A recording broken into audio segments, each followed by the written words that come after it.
एक बार आपका फिर से जेएम क्लासेस द्वारा संचालित निःशुल्क कोचिंग क्लास में स्वागत है। और इससे ठीक पिछले वीडियो में हमने बात की थी भारतीय शासन प्रणाली की, भारतीय राज्य व्यवस्था की, भारत में सरकार के स्वरूप की, सरकार की प्रणाली की। तो उसके अंतर्गत हमने आपको बताया था कि भारत में दो स्तर पर सरकारें हैं, एक राष्ट्रीय स्तर पर सरकार, और राष्ट्रीय स्तर पर जो सरकार है वो इस पूरे भारत देश पर अपना नियंत्रण रखती है, अपना शासन चलाती है, उसके अधिकार में ये पूरा भारत है। उसे कहते हैं राष्ट्रीय सरकार या भारत सरकार या केंद्र सरकार या संघ सरकार या सेंट्रल गवर्नमेंट जो आप कहते हैं इंग्लिश में। तो समझे, एक तो वो स्तर हो गया सरकार का। एक दूसरा स्तर ये है कि भारत को शासन की सुविधा की दृष्टि से 36 टुकड़ों में बांटा गया है, और प्रत्येक टुकड़े में 36 में 28 टुकड़े अलग टाइप के हैं और 8 टुकड़े अलग टाइप के हैं। जो 28 टुकड़े हैं ये ब्लैक वाले, ये 28 टुकड़े कहलाते हैं राज्य, और इनमें भी सरकारें हैं। जैसे संघ सरकार है, केंद्र सरकार है, राष्ट्रीय स्तर की सरकार है, वैसे ही प्रत्येक राज्य के स्तर पर भी सरकार है। लेकिन उस संघ सरकार में और इस राज्य की सरकार में अंतर यह है कि इसका शासन केवल कौन सी का, राज्य सरकार का शासन केवल उस राज्य की सीमा तक ही सीमित है। यानी जैसे ये राजस्थान है, तो राजस्थान सरकार का जो शासन है केवल राजस्थान की जो बाउंड्री है इस बाउंड्री तक ही सीमित है, इससे बाहर इसके कानून लागू नहीं होते। लेकिन भारत सरकार जो है, संघ सरकार है, उसके कानून सभी राज्यों में लागू होते हैं। अब ये हमने जो स्वरूप बताया आपको कि शासन प्रणाली की, जो शासन प्रणाली होती है उसके कार्य को 3 भागों में बांटा, व्यवस्थापिका, कार्यपालिका, न्यायपालिका। और उसमें फिर व्यवस्थापिका को इंडिया में क्या कहते हैं कि संसद कहते हैं, कार्यपालिका को क्या कहते हैं इंडिया में, एक तो नाम मात्र की कार्यपालिका, एक वास्तविक कार्यपालिका। नाम मात्र वाली को राष्ट्रपति कहते हैं, वास्तविक वाली को मंत्रिपरिषद और नौकरशाही। नौकरशाही का मतलब चपरासी से लेकर अधिकारी तक, आईएएस ऑफिसर तक, कलेक्टर तक, जितने भी अधिकारी कर्मचारी जो भारत सरकार के ऑफिसों में काम कर रहे हैं। कौन सी नौकरशाही, कौन सी आएगी इसमें नौकरशाही वह आएगी जो केंद्र सरकार के कार्यालयों में कार्यरत है, जैसे बीएसएनएल, रेलवे, बैंक, बीमा, डाक विभाग, ये जो कार्यालय है, क्या जैसे सीएजी, नियंत्रक और माल लेखा परीक्षक, इनकम टैक्स विभाग, कस्टम विभाग, जहाजरानी विभाग, ये जो विभाग है ये भारत सरकार के अंडर में। तो इनमें जो नौकरशाही काम कर रही, जो कर्मचारी अधिकारी, नौकरशाही का मतलब कर्मचारी अधिकारी जो कार्य कर रहे हैं, वो सभी भी इस कार्यपालिका का भाग है। और यहाँ चूंकि अपन केंद्र सरकार का स्वरूप समझ रहे हैं, तो इस नौकरशाही में केवल केंद्र सरकार के कर्मचारी अधिकारी आएंगे, यानी ऐसे विभागों के कर्मचारी अधिकारी जो विभाग भारत सरकार के अधीन है। मंत्रिपरिषद में आप समझ गए, यहाँ पे भी प्रधानमंत्री मोदी जी, कैबिनेट मंत्री आपके अमित शाह, राजनाथ सिंह, निर्मला सीतारमण, एस जयशंकर, नितिन गडकरी, ये आ गए ना सभी। इधर राज्य मंत्री आएंगे जैसे अनुराग ठाकुर है, उधर राज्य मंत्री स्वतंत्र प्रभार में जैसे संतोष गंगवार है, ये इस तरह के। तो ये हुए वास्तविक। अच्छा, न्यायपालिका में अपन जाएंगे तो हमने बताया था उच्चतम न्यायालय होता है राष्ट्रीय स्तर पे। अब हमने आपको ये कहा था कि प्रत्येक राज्य पर भी, सरकार स्तर पर भी सरकार होती है। तो राज्य सरकार जो होती है ना, राज्य सरकार या राज्य की जो शासन प्रणाली होती है, जैसी शासन प्रणाली राष्ट्रीय स्तर पर है वैसी ही शासन प्रणाली राज्य स्तर पर भी है। लेकिन राज्य स्तर की शासन प्रणाली में ये जो नाम आप देख रहे हैं वो ये नाम नहीं है वहां। जैसे केंद्रीय शासन प्रणाली है, जो राष्ट्रीय स्तर की शासन प्रणाली है उसमें या राष्ट्रपति कह रहे हैं या संसद कह रहे हैं, वहां ये नाम नहीं है। तो फिर दूसरे कौन से नाम है वो समझ लीजिए। इन 28 में इनके क्या नाम है, वो जो 3 है उनमें इनके क्या नाम है, और जो 5 बचे उनमें क्या नाम है, ये ध्यान से देखिएगा। अभी इसको मिटा रहे हैं, भी मानचित्र को जरूरत नहीं है अपने को, और आप समझ गए होंगे 28 ही राज्य, 36 और 8 ही वह केंद्र शासित प्रदेश हमने आपको यहाँ दिखाए थे। आप और मानचित्र में देख लेंगे। अच्छा, इसमें अब यहां चलेंगे साहब आप, ये जो संसद है ना राष्ट्रीय स्तर पर, अब राज्य के स्तर पर इस संसद को क्या कहते हैं, इसका काम क्या होता है, कानून बनाना। तो कानून बनाने वाली जो संस्था है उसको राज्यों में क्या कहेंगे, संसद को मिटा दीजिए।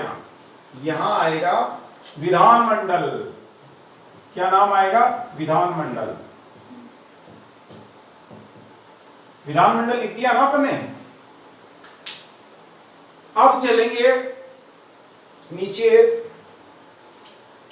अब आप यहां ये भी, जैसे ऊपर में हेडिंग लिख देता हूं, चूंकि राज्य स्तरीय,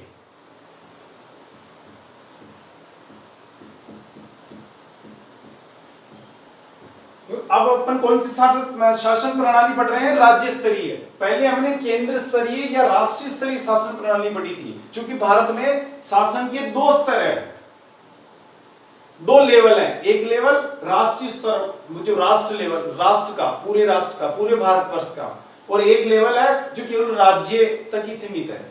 तो अब हम पहले हमने भारत वाला लेवल पढ़ा था, पूरे भारत का, अब पढ़ रहे हैं राज्य वाला लेवल। तो ये राज्य स्तरीय सरकार, शासन या राज्य व्यवस्था।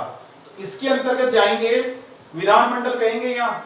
वहां विधानमंडल, जैसे संसद के का निर्माण 3 घटकों से हुआ था ना, अब आइए आप राज्यों में। राज्यों में यहां राष्ट्रपति के स्थान पर होता है राज्यपाल, गवर्नर। अच्छा, ये राज्यसभा उच्च सदन है। ये यहां राज्यों में राज्यसभा के स्थान पर जो संस्था होती है उसका क्या नाम होता है, उसका नाम होता है विधान परिषद। विधान परिषद है ना।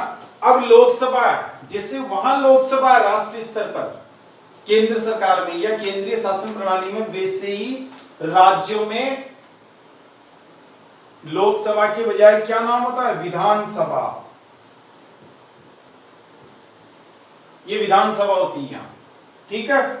तो राज्यों में कानून निर्माण करने वाली जो संस्था होती है उसे विधानमंडल कहते हैं। राज्यों में जो व्यवस्थापिका होती है उसे विधानमंडल कहते हैं। राज्यों में जो विधायिका होती है उसको विधानमंडल कहते हैं। समझ गए। अब यहाँ पे विधानमंडल के ये 3 अंग हो गए, इन तीनों से मिलकर विधानमंडल बनता है। एग्जाम में पूछा जाता है कि निम्नलिखित में से कौन विधानमंडल में सम्मिलित है। ए में बता दिया राज्यपाल, बी में विधान परिषद, सी में विधान परिषद और विधानसभा, और डी में आ गया उपयुक्त तीनों। तो आपको क्या उपयुक्त तीनों बताने हैं इसमें, ये ध्यान रखेंगे। यानी ये तीनों ही मिलकर विधानमंडल का निर्माण करते हैं।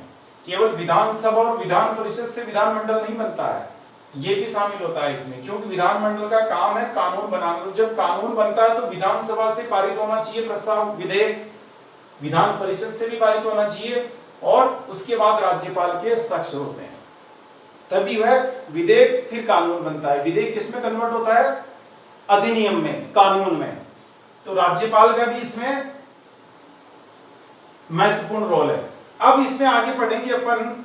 यहां एक जो बड़ा फैक्ट आपको याद रखना है, ये जो राज्यपाल है, ये विधानसभा है, ये तो सभी 28 राज्यों में है। ये दोनों कहां है, समझना आप इसको। ये 28 राज्यों में और ये भी 28 राज्यों में है। अच्छा, केंद्र शासित प्रदेशों में 3 में है। ये कहां 28 राज्य, 28 राज्य आ गए ना सभी। 3 केंद्र शासित प्रदेश, यूटीज, यूनियन टेरिटरीज, या यूं कहें आप केंद्र शासित प्रदेश।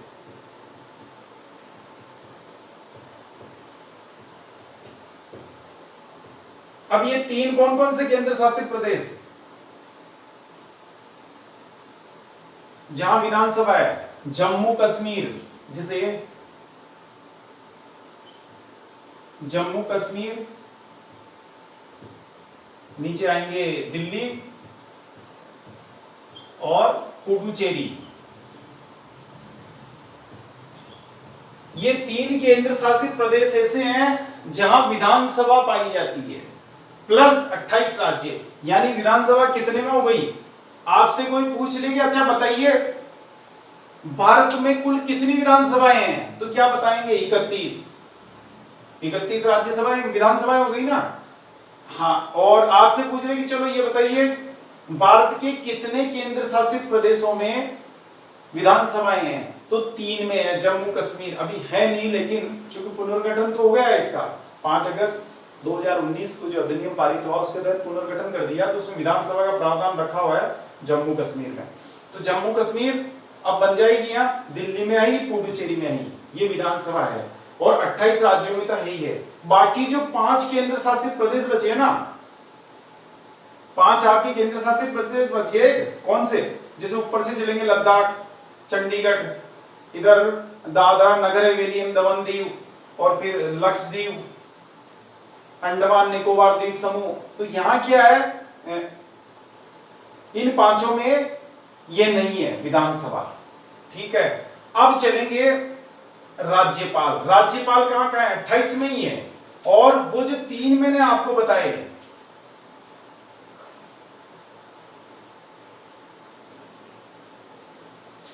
ये 3 यहां भी है, लेकिन यहां क्या कहेंगे इसको,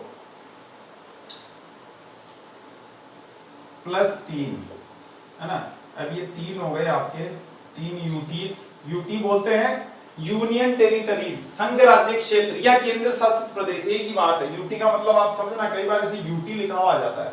यूटी का मतलब संघ राज्य क्षेत्र, यूनियन टेरिटरीज, केंद्र शासित प्रदेश कहें या संघ राज्य क्षेत्र कहें, और इंग्लिश में उसको कह सकते हैं यूनियन टेरिटरीज। तो ये यूटी है 3, ये 3, तो इन तीनों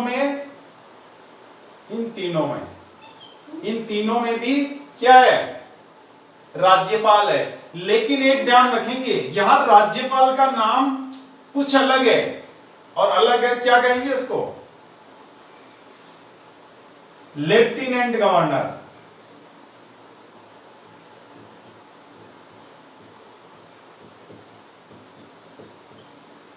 हमने क्या कहा आपसे, भारत के 28 राज्य है भारत में, और 8 केंद्र शासित प्रदेश है।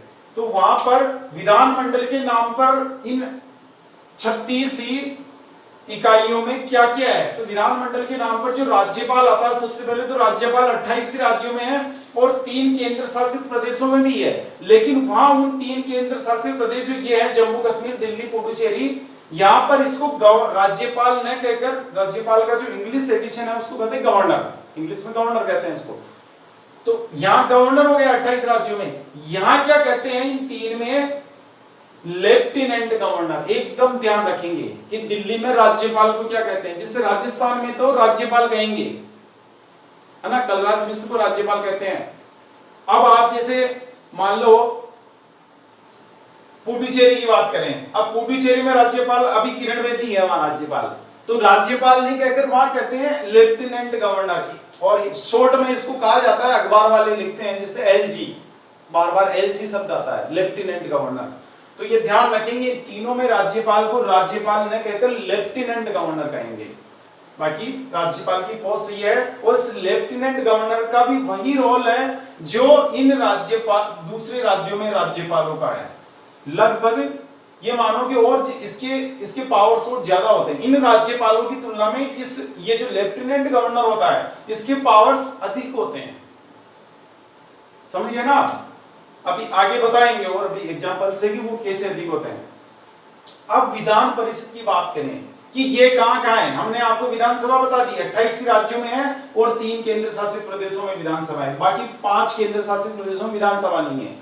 अब विधान परिषद कहां है, तो पूरे ही भारत में अभी 6 राज्यों में है, ये केंद्र शासित प्रदेश में तो कहीं है ही नहीं। अब वो 6 राज्य कौन कौन से जहां है, देखिएगा यहां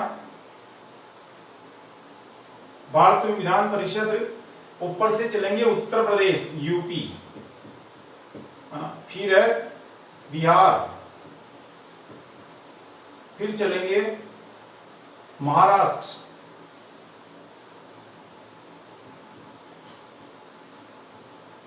महाराष्ट्र के बाद चलेंगे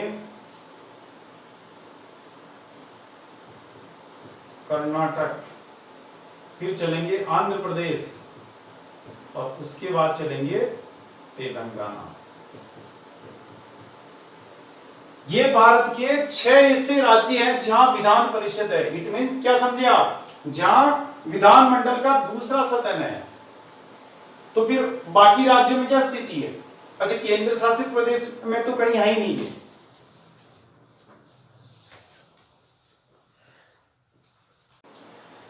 जो अन्य है, जो राज्य है 28 राज्य है, उनमें ये 6 राज्य आप निकाल दीजिए, बाकी 22 राज्य बचे। उन 22 राज्यों में विधान परिषद नहीं है। वहां विधानमंडल में सिर्फ राज्यपाल और विधानसभा ही है, जिसमें राजस्थान सम्मिलित है। राजस्थान में विधानमंडल के नाम पर क्या क्या है? राज्यपाल और विधानसभा। बस ये दोनों मिलकर ही राजस्थान विधानमंडल का निर्माण करते हैं। ये ध्यान रखेंगे इसको। तो ये तो बात हो गई इसकी। आगे चलेंगे अपन कार्यपालिका। तो कार्यपालिका को जैसे भारत सरकार में या जो भारत की राष्ट्रीय सरकार है या राष्ट्रीय शासन प्रणाली है, उसमें 2 भागों में बांटा गया है, नाम मात्र की कार्यपालिका और वास्तविक कार्यपालिका। जो ये 28 राज्य है, इनमें भी 2 भागों में बांटा गया है। क्या समझे? इन 3 राज्यों में भी 2 भागों में बांटा गया है। तो अभी आप समझे कि 28 में और 3 में 31 में क्या स्थिति है। तो नाम मात्र की जो कार्यपालिका है, उसको जैसे हम राष्ट्रीय शासन प्रणाली में या भारत की जो संघीय शासन प्रणाली है या केंद्रीय शासन व्यवस्था है, केंद्र सरकार है, उसमें क्या कहते हैं? राष्ट्रपति को या नाम मात्र की कार्यपालिका को कहते हैं वहां राष्ट्रपति। तो राज्यों में इसको कहेंगे राज्यपाल। यहां पे राज्यपाल आ जाएगा। अब वास्तविक कार्यपालिका में जैसे वहां 2 भागों में बांटा गया है कि वास्तविक कार्यपालिका एक अस्थायी होगी, एक स्थायी होगी। अस्थायी का मतलब जनप्रतिनिधि आ गए, जो जनता द्वारा चुने जाते हैं, यानी मंत्री परिषद आ गई। अब राज्यों में इसको क्या कहते हैं? राज्यों में भी यहाँ अस्थायी और अस्थायी 2 है, और ये जो अस्थायी है उसमें मंत्री परिषद ही कहेंगे, ये होती है। लेकिन ये जो प्रधानमंत्री है, यहां प्रधानमंत्री के स्थान पर आएगा मुख्यमंत्री।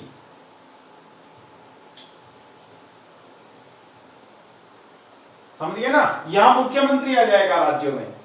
अच्छा, ये कैबिनेट मंत्री वहां भी है, यहां भी कैबिनेट मंत्री होता है, यहां राज्य मंत्री होता है।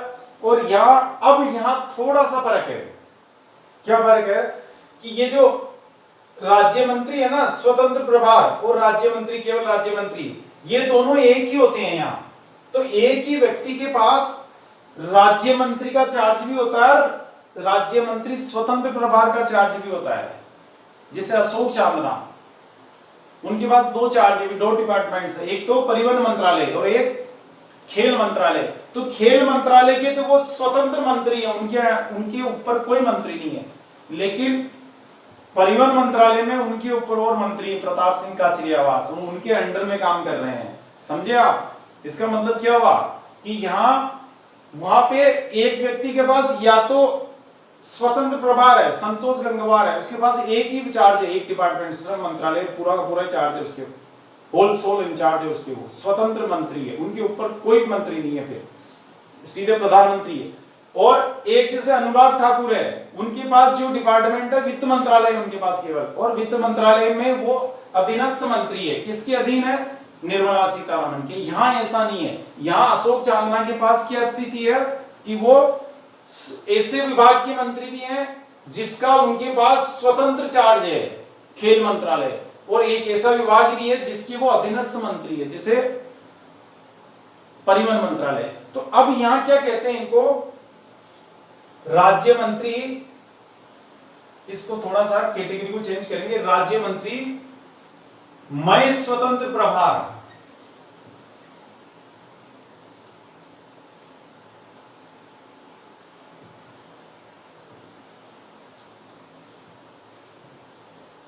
मय स्वतंत्र प्रभार, है ना? अब जैसे अशोक चांदना है तो राज्य मंत्री के रूप में तो उनके पास डिपार्टमेंट हो गया परिवहन मंत्रालय, और राज्य मंत्री स्वतंत्र प्रभार भी है उनके पास, राज्य मंत्री स्वतंत्र प्रभार। तो उसके रूप में उनके पास कौन सा डिपार्टमेंट है? कौन सा डिपार्टमेंट हुआ? खेल मंत्रालय, स्वतंत्र प्रभार। और ये परिवहन मंत्रालय, समझ गए ना। अब राज्य मंत्री मैं स्वतंत्र प्रभार, या आप ये भी लिख सकते हैं और स्पष्ट करें इसे, राज्य मंत्री मैं स्वतंत्र प्रभार, या एरो कर दीजिएगा, या मैं राज्य मंत्री स्वतंत्र प्रभार, हो गया ना। यहाँ राज्य मंत्री मैं राज्य मंत्री स्वतंत्र प्रभार, यानी दो तरह के राज्य मंत्री हैं वो, एक तो राज्य मंत्री केवल, और एक, या यो लिख दीजिए आप, यहां नीचे कंफ्यूजन रहेगा आपको, राज्य मंत्री प्लस राज्य मंत्री स्वतंत्र प्रभार। इसका मतलब यह हुआ कि एक ही व्यक्ति के पास दो पद हो गए, एक पद ये भी होता है, एक पद ये भी होता है, यहां थोड़ा फर्क है वहां से। ये हो गया आपके। अब यहां चलेंगे आगे,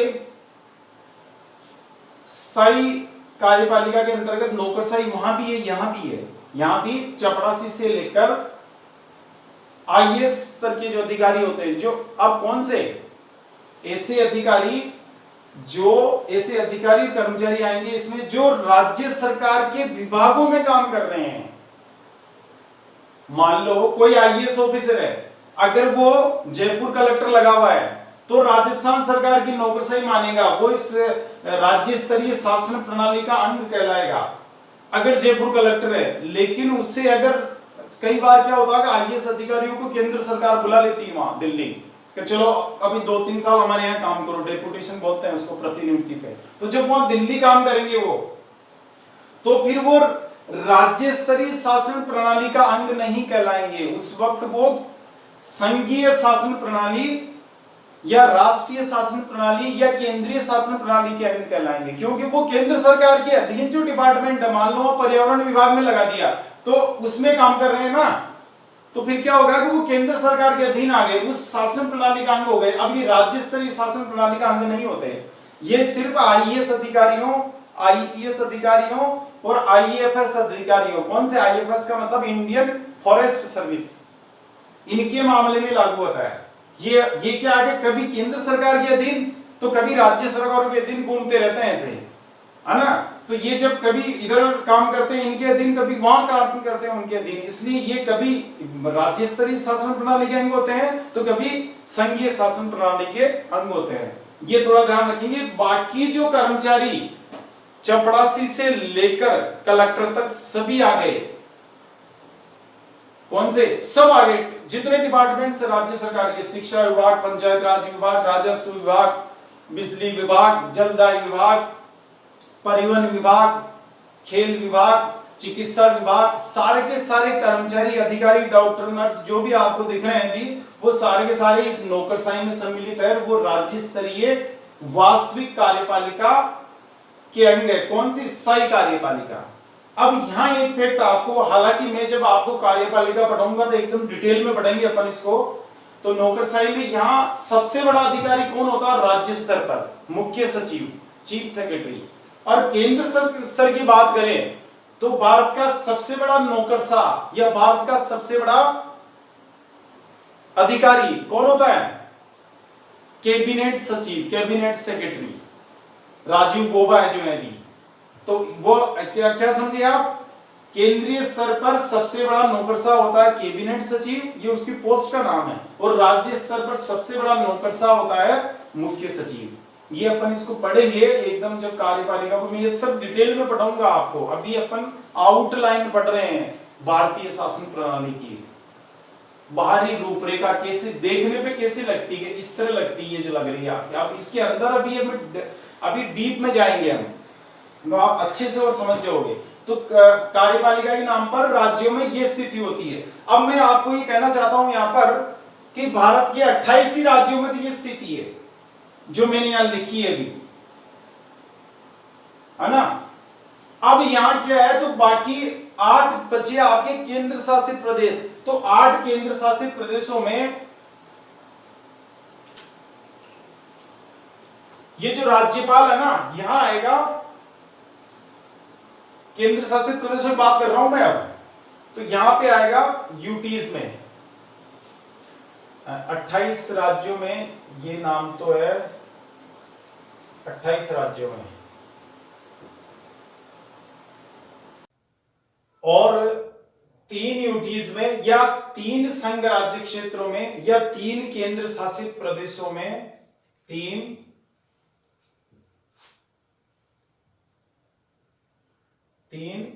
यूटीज बोलते हैं इनको, संघ शॉर्ट में यूटीज बोलते हैं, यूटी यूनियन टेरिटरीज, संघ राज्य क्षेत्र, ये 3 है ऐसे हैं जहां पर ये व्यवस्था पाई जाती है। यानी अब आपसे पूछिए कि ये जो व्यवस्था है कार्यपालिका की, अभी कार्यपालिका की बात कर रहे हैं पर इसकी नहीं, कार्यपालिका की जो ये व्यवस्था है ये भारत के कितने राज्यों व केंद्र शासित प्रदेशों में पाई जाती है, तो ये भारत के 28 राज्यों, 28 प्लस 3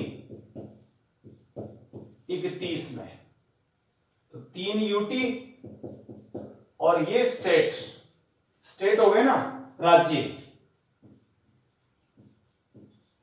तो ये 3 स्टेट्स में सॉरी 28 स्टेट्स में 3 यूटीज में ये व्यवस्था पाई जाती है। कौन सी? कार्यपालिका, ये वाली। अब ये 3 यूटीज कौन से हैं तो आपको बता देते हैं यहां, चलो इधर चले, इसमें चलेंगे। 3 यूटीज ये हो गई तीनों, या अलग से लिख देते हैं नाम, चलो कोई बात नहीं, अलग लिख देते हैं। जम्मू कश्मीर प्लस दिल्ली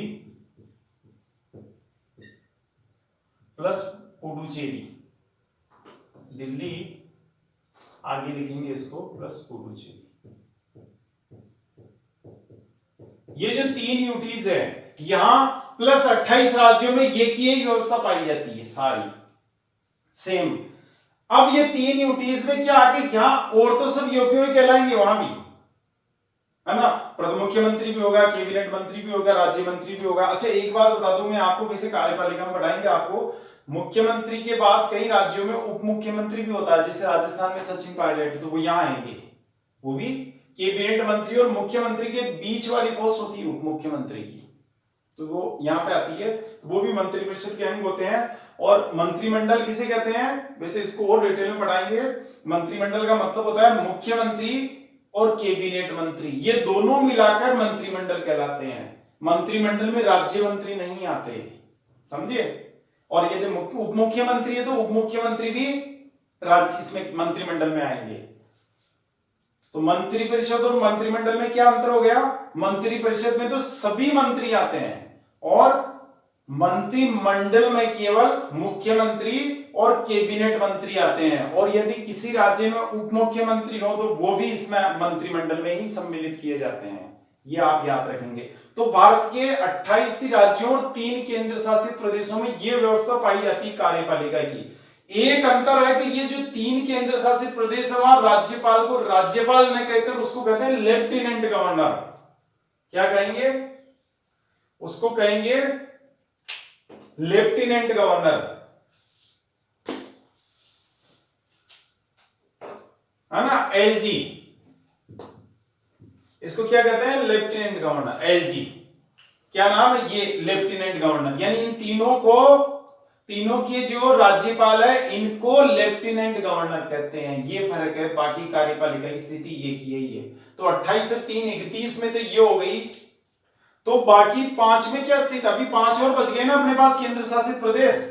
तो चलो अब हम इसको यहां आपने देख लिया, आप शॉर्ट लेना चाहे तो ले सकते हैं इसका।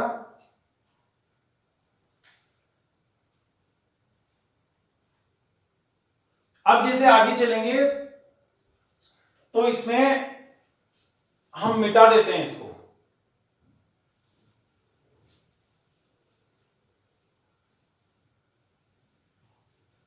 मिटा देंगे। अब इसमें देखिएगा आप, ये जो 5 केंद्र शासित प्रदेश है वहां कुछ अलग व्यवस्था है ना। 5 केंद्र शासित प्रदेश में क्या है,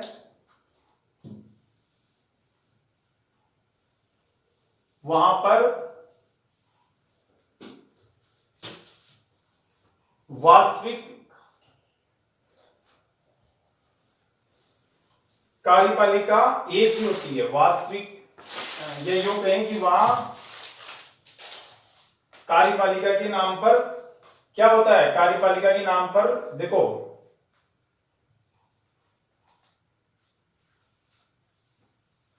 जो आप देखेंगे तीन केंद्र शासित प्रदेश है भारत के।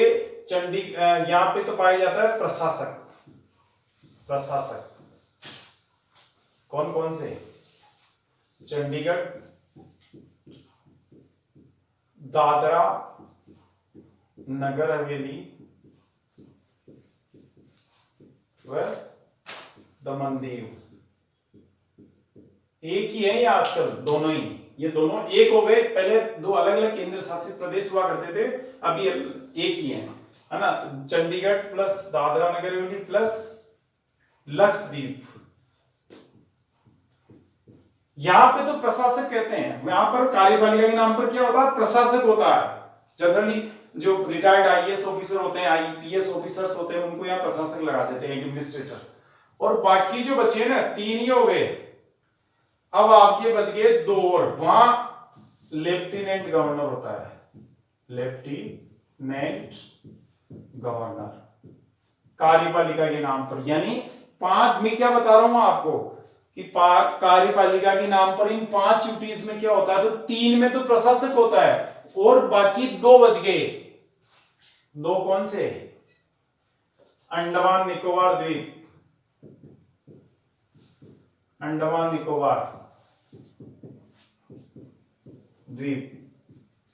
एक तो ये प्लस आपके ले गया लक्षद्वीप हो गया, अंडमान निकोबार हो गया, लद्दाख।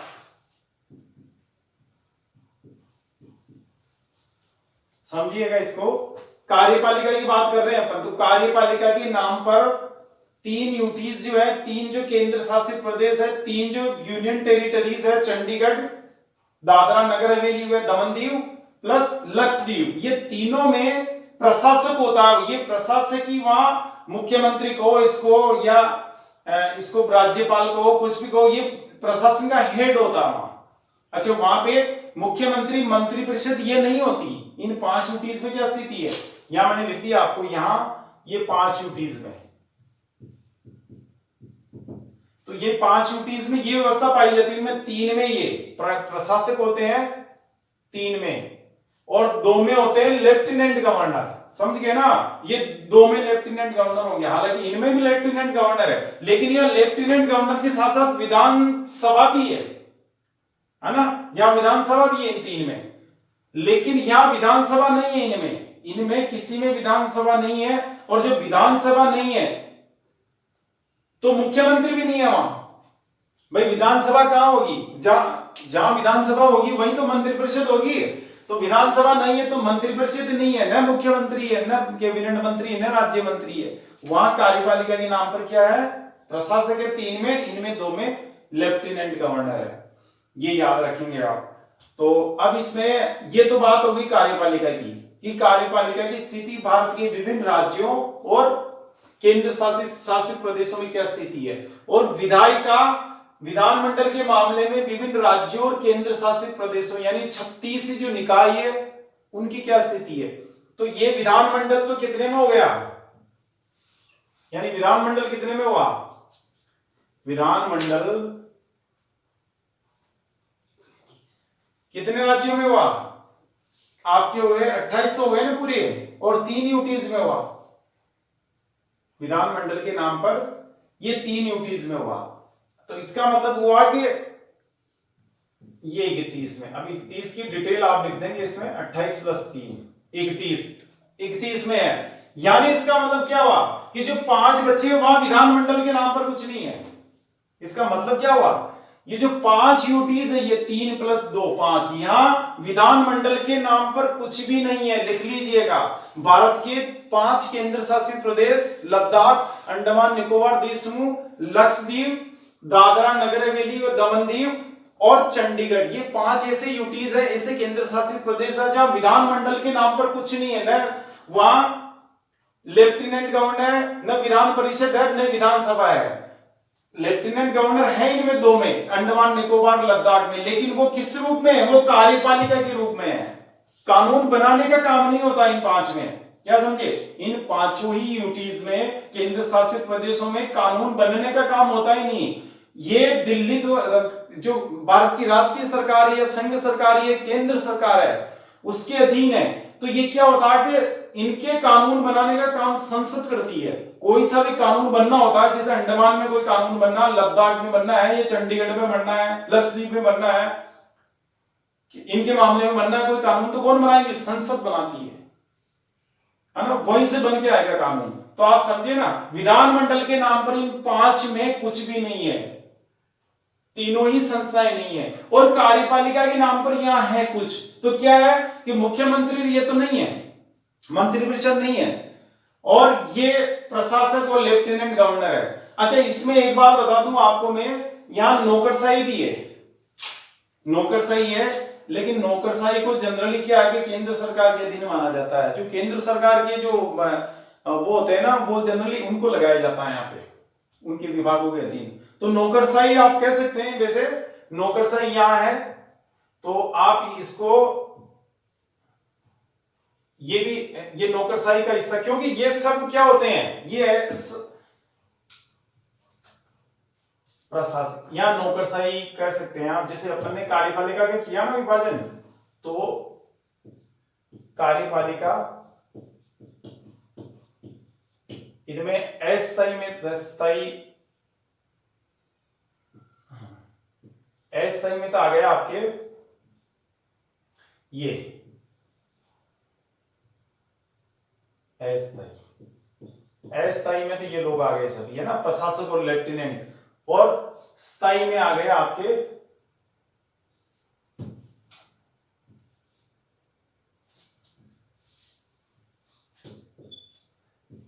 स्थायी में आ गए नौकरशाही, क्योंकि नौकरशाही तो होती है ना वहां, कर्मचारी अधिकारी तो मिलेंगे ना इन पांचों में भी, तो ये तो होती है नौकरशाही। तो आप समझे नहीं कि ऐसा ही, ये तो प्रशासक लेफ्टिनेंट ऐसा ही होते हैं। जब भी सरकार चाहती हटा देती है इनको, एक मिनट, एक मिनट का काम है। प्रशासक लेफ्टिनेंट गवर्नर को जब भी चाहे केंद्र सरकार हटा देती है। अच्छा, अंडमान निकोबार द्वीप समूह के लेफ्टिनेंट गवर्नर को हटाइए, चलो चंडीगढ़ के प्रशासक को हटाते हैं। चंडीगढ़ के प्रशासक राजस्थान के हैं वीपी सिंह बदनौर, उनको लगाया हुआ है, प्रशासक है वो। तो इनको कभी भी हटा सकते हैं, इनका फिक्स कार्यकाल नहीं होता। जैसे सरकारी कर्मचारियों को, अधिकारियों को होता है ना कि 60 साल पहले मेरे को कोई नहीं हटा सकता, ज्यादा से ज्यादा ट्रांसफर कर सकता है। वो रेयर केस में बर्खास्तगी होती है। नौकरी जो घर जाने वाली स्थिति होती है, वो तो कभी कभार, वो हजारों में एक आदमी के साथ होती है वो घटना। तो क्या कहेंगे, या अस्थायी नौकरशाही के नाम पर, क्या अस्थायी जो कार्यपालिका है उसके नाम पर ये प्रशासक और लेफ्टिनेंट गवर्नर, ये है अस्थायी कार्यपालिका के नाम पर। अस्थायी कार्यपालिका के नाम पर नौकरशाही है, वहां भी अधिकारी वगैरह सब मिलेंगे, तहसीलदार वगैरह, कलेक्टर की होती है पोस्ट वहां, वो सब वहां मिल जाएंगे आपको। तो ये संरचना होती है। इन पांचों में कार्यपालिका की ये संरचना है ना। मंत्री नहीं है वहां, बस क्या फर्क रहा है इनमें उनमें, कि यहां मंत्रिपरिषद नहीं है, बाकी चीजें सब है यहाँ भी। नौकरशाही यहाँ आई, बाकी ये प्रशासक लेफ्टिनेंट है, एक तरह से राज्यपाल की जगह ये है। तो बस राज्यपाल का जो यहाँ क्या, जो विधानमंडल के रूप में जो रोल होता है ना, वो नहीं होता है यहाँ इनका। कानून वानून नहीं बनाते, ये बस लागू करते हैं। कानून दिल्ली से बन के आता है, केंद्र सरकार बनाती है। ये बात इसकी हो गई। आगे चलेंगे न्यायालय के रूप में। न्यायपालिका के मामले में क्या स्थिति होती है राज्यों में? तो देखिए, राज्यों में जैसे केंद्र में उच्चतम न्यायालय होता है ना, राज्यों में सर्वोच्च जो न्यायालय होता है वो कहलाता है, जो केंद्र में उच्चतम न्यायालय होता है वैसे यहां कहलाता है उच्च न्यायालय, है ना। इसको हटा दीजिए आप, यहां पे न्यायपालिका उच्च न्यायालय ना। अब इसके जिला न्यायालय ये भी होते हैं, और एक आते हैं अधीनस्थ न्यायालय।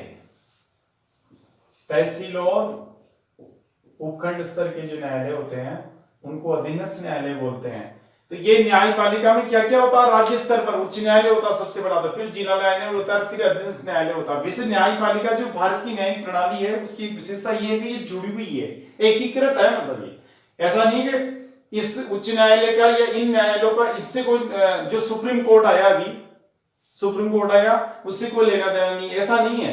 ये सभी सुप्रीम कोर्ट के अधीन है। सुप्रीम कोर्ट के द्वारा ही उच्च न्यायालय के न्यायाधीशों की नियुक्ति की सिफारिश की जाती है। सुप्रीम कोर्ट का कॉलेजियम ही तो होता है जो सिफारिश करता है। वैसे नियुक्ति तो राष्ट्रपति करता है उच्च न्यायालय के न्यायाधीश की, लेकिन सिफारिश कहां से आती है? उच्चतम न्यायालय से। तो उच्चतम न्यायालय का बड़ा रोल होता है। उच्चतम न्यायालय इनको निर्देश देता है, इनकी मॉनिटरिंग करता है और इनके न्यायाधीशों को ट्रांसफर करता है। अच्छा, राजस्थान उच्च न्यायालय के न्यायाधीश का ट्रांसफर मध्य प्रदेश उच्च न्यायालय में कर दिया। ये भी उच्चतम न्यायालय का काम होता है। करता राष्ट्रपति है, लेकिन ऑर्डर वो सिफारिश वहां से आती है कॉलेजियम से। उसकी सिफारिश के अनुसार ही करना होता है। राष्ट्रपति को अपनी मर्जी नहीं लगा सकते, ज्यादा से ज्यादा डिले कर देंगे उसको, लेकिन ऐसा नहीं कि वो किसी और की कहे वो किसी और को कर दे, ऐसा नहीं होता। तो अच्छा, ये उच्च न्यायालय सभी उस सर्वोच्च न्यायालय के या उच्चतम न्यायालय के अधीन होते हैं। आपने देखा होगा पद्मावत वाले मैटर में, पद्मावत फिल्म जब आई तो भारत के कई राज्यों के उच्च न्यायालयों में केस दर्ज हो गए कि साहब इस पे रोक लगाओ ना। तो 4-5 जगह केस दर्ज हुआ। गुजरात में हुआ, मध्य प्रदेश में हुआ, राजस्थान में हुआ, इधर छत्तीसगढ़ में हुआ। तो फिर क्या किया सुप्रीम कोर्ट ने, उच्चतम न्यायालय ने इन उच्च न्यायालयों से कहा कि ऐसा करो, वो जो आपके पास पद्मावत फिल्म के मामले में जो फाइलें आई है, जो केस दर्ज हुए हैं, उनके सारे मैटर्स आप हमारे पास भेज दो, उस पर फैसला हम करेंगे। क्योंकि ये इनके अधीन है तो फिर इनको भेजना पड़ा। उसने इसने मंगवाई कि भाई क्या पता कौन सा न्यायालय क्या फैसला दे। एक न्यायालय तो कह रहा है रोक लगा दो फिल्म पे, दूसरा कह रहा नहीं रोक नहीं लगानी, फिर कोई कह रहा कहां लगा दो। तो ये क्या आगे जो परस्पर विरोधी फैसले आएंगे तो उसमें न्यायपालिका, देश की जो न्याय व्यवस्था है, उसकी हंसी होगी। अरे कैसे मजिस्ट्रेट है, कैसे जज है, एक जज तो कह रहा कहां फिल्म सही है, दूसरा कह रहा गलत है, तो किसकी सही माने। इसलिए सुप्रीम कोर्ट ने न्यायपालिका की किरकिरी नहीं हो, है ना। इसलिए क्या कहा उन्होंने सभी उच्च न्यायालय से कि आपके यहां जो पद्मावत फिल्म के मामले चल रहे हैं, आप सुनवाई मत करना, आप अब हमारे पास भेज दो सारे मामले, हम करेंगे। तो फिर उन्होंने फैसला किया, समझे ना। तो वो पूरे भारत पर लागू हुआ। तो इस तरह उच्च न्यायालय उच्चतम न्यायालय के अधीन होते हैं। मैं आपको एकदम न्यायपालिका पढ़ाऊंगा पूरी, कई इसके क्लासेस चलेंगी न्यायपालिका की, तो बिल्कुल से एक एक शब्द एक एक लाइन आपको क्लियर करेंगे। ऐसा कोई सवाल नहीं रहेगा जो आप उसका उत्तर नहीं जानते हो। अभी आउटलाइन समझ रहे हैं तो मैंने थोड़ा सा बता दिया। इन सबके बारे में भी यही स्थिति। आप ये मत मान लेना साहब अब तो हमारे जैसे कोई चीज समझ में नहीं आई हो आपके, कि साहब अब तो क्या होगा, ये सारा डिटेल में पढ़ाया जाएगा आपको यहाँ। अभी तो आउटलाइन है, ये तो एक परिचय है भारतीय शासन प्रणाली का। तो ये परिचय आप जान लो ना पूरा। अब एक एक को उठाएंगे हम। जैसे सबसे पहले हमने राष्ट्रीय स्तर की सरकार को लेंगे तो वहां सबसे पहले कौन आ रही है, संसद आ रही है। संसद में फिर राष्ट्रपति आ रहे हैं, राज्यसभा आ रही है, लोकसभा आ रही है। तो इन सबको बारी बारी से उठाएंगे और डिटेल में आपको समझाएंगे उसको। फिर आप एकदम क्लियर हो जाओगे। ये टेबल तो वैसे बना लोगे आप, 5 मिनट में बिना रुके आप टेबल बनाना सीख जाओगे। लेकिन पहले इसको समझना पड़ेगा। यहां अभी जैसे लगभग काफी तो समझ में आ गया होगा आपके, और जब इसको डिटेल में पढ़ेंगे एक एक टॉपिक को अलग से, तो फिर अच्छे से समझ में आ जाएगा। इसलिए आप इस बात के लिए चिंतित नहीं हो। अगर जैसे समझ में भी नहीं आया होगा साहब अब क्या होगा, आपने समझा ही नहीं, तो डिटेल में पढ़ेंगे तब आपके समझ में आ जाएगा। ये भारत की शासन प्रणाली है, समझिए ना। 3 काम है शासन व्यवस्था के अंतर्गत। तीनों कामों में जो राजनीति विज्ञान में उनको एक काम को व्यवस्थापिका कहते हैं, एक को कार्यपालिका, एक को न्यायपालिका। अब भारत में क्या है कि ये काम 2 स्तरों पर हो रहा है, राज चलाने का, शासन चलाने का। केंद्र स्तर या राष्ट्रीय स्तर या संघ स्तर, और एक हो रहा राज्य स्तर।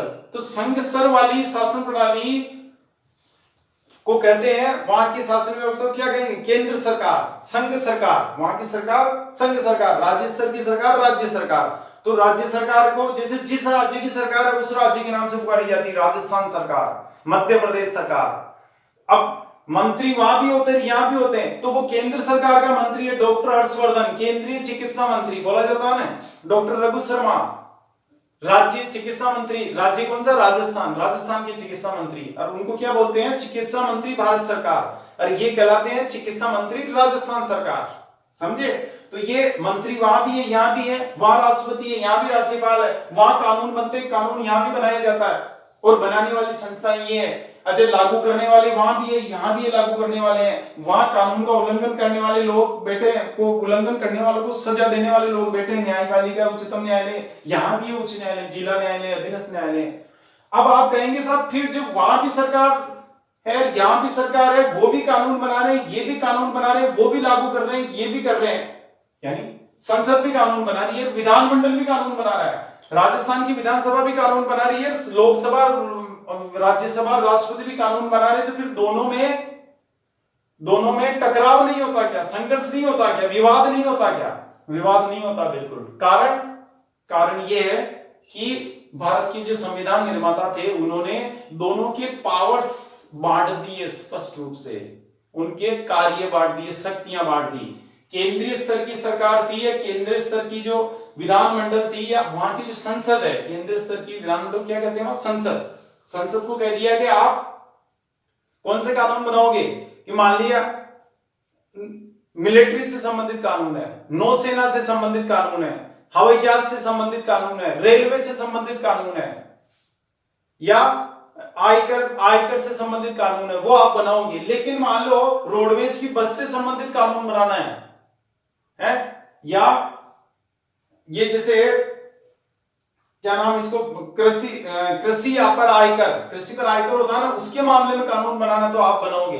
पुलिस किसके अंडर में होती है, राज्य सरकारों के पास, लेकिन मिलिट्री किसके अंडर में है, केंद्र सरकार के पास। स्पष्ट रूप से लिखा हुआ है कि बाहरी सुरक्षा की जिम्मेदारी राज्य सरकारों की होगी, इसकी केंद्र सरकार की। बाहरी सुरक्षा में ये सभी आ गए, मिलिट्री, नौसेना और वायुसेना, तो ये इनके मामले में कानून बनाने का पावर संसद को है।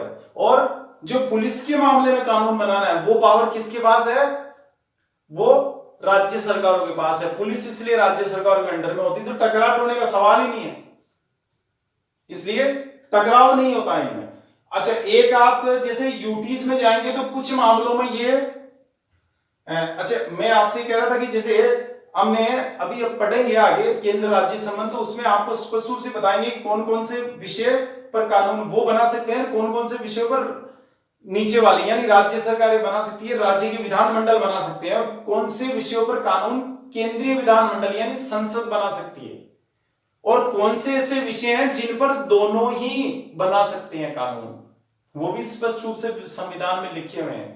संघ सूची, राज्य सूची, समवर्ती सूची, तो उसमें विषय बटे हुए हैं, 97 विषय उनको, 66 इनको, और 47 विषय ये तीसरी सूची समवर्ती सूची में डाले गए हैं। यानी ये आप डिटेल में पढ़ेंगे सारा, अभी आपके समझ में नहीं आएगा, जब एक एक टॉपिक उठाएंगे अपन तो वो सब समझ में आ जाएगा कि भाई इनमें टकराव क्यों नहीं होता है। अच्छा, यूटीज के मामले में चले तो वहां थोड़े से पावर्स, जैसे 3 भारत के केंद्र शासित प्रदेश है ना जहां मुख्यमंत्री है, लेकिन इन मुख्यमंत्रियों की जो पावर है वो दूसरी जो 28 राज्यों के मुख्यमंत्री की पावर से इनसे थोड़े कम है।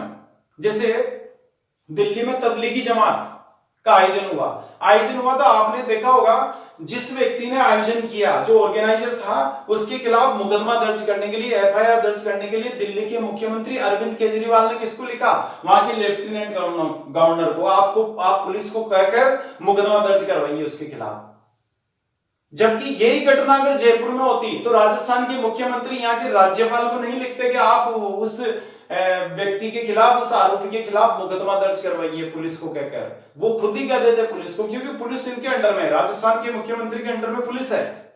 लेकिन दिल्ली के मुख्यमंत्री के अंडर में पुलिस नहीं है, दिल्ली पुलिस है वो केंद्र सरकार, भारत सरकार के अंडर में है। इसलिए पुलिस से कोई काम कराना तो फिर उनको, चूंकि वहां राज्य में, दिल्ली में भारत सरकार का प्रतिनिधि कौन है, लेफ्टिनेंट गवर्नर, तो लेफ्टिनेंट गवर्नर से कहना पड़ा उनको कि आप, पुलिस आपकी है तो आप उसको कहिए कि वो मुकदमा दर्ज करे। तो इस तरह पावर्स में फर्क है, ये बताएंगे आपको और आगे।